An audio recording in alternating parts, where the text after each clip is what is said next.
একটা ছোট্ট গ্রাম ছিল, নাম তার মাটিহারা। সে গ্রামে থাকতো 5 বছরের এক ছেলে, নাম তার রাহুল। রাহুল খুব কৌতূহলী আর সাহসী। তার দাদিমা তাকে প্রায়ই ভূতের গল্প শোনাতেন।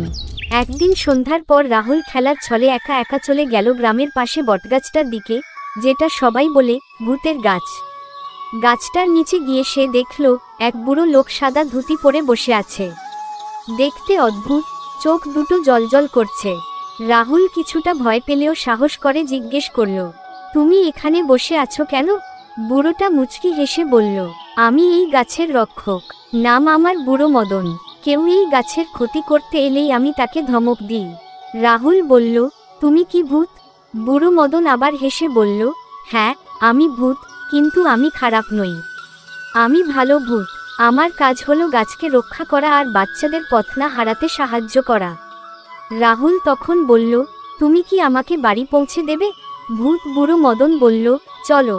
চোখ বন্ধ করো। রাহুল চোখ বন্ধ করল।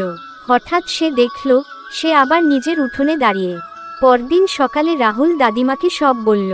দাদিমা মুচকি হেসে বলল, এই বটগাছটা সত্যিই অনেক রহস্যময়ী। হয়তো সত্যিই একজন রক্ষক আছে।